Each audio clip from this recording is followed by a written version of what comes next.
Домашно сирене. По-добро от купеното. В няколко плика за печене смесете яйца с вряла вода.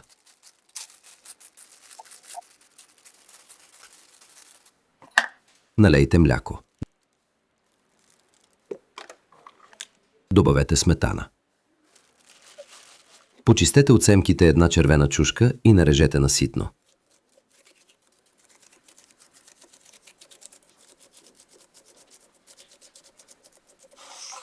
Сложете в плик и завържете плика. Прецедете зелени маслини. Нарежете на кръгчета и добавете във втория плик.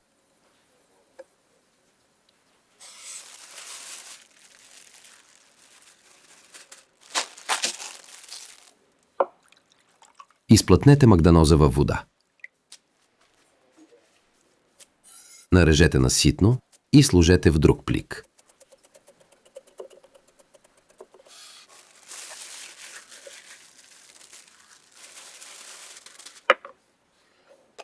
Добавете сладък червен пипер в последния плик. Сварете водата в тенджера. Сложете напълнените пликове.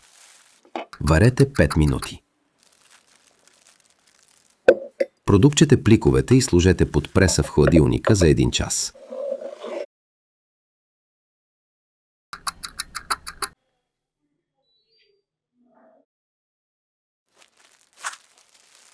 Вземете няколко филии хляб.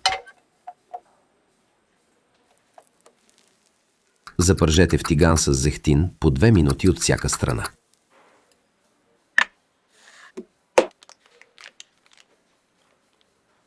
Разтопете в тигана няколко купчета масло.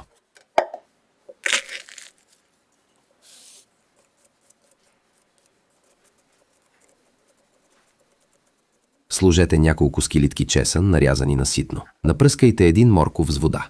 Обелете моркова. Нарежете на парчета и запържете в маслото. Овкусете с черен пипер и сол. Добавете мед и нарязан магданоз. От няколко евтини и достъпни за всеки съставки получих няколко вида вкусно сирене.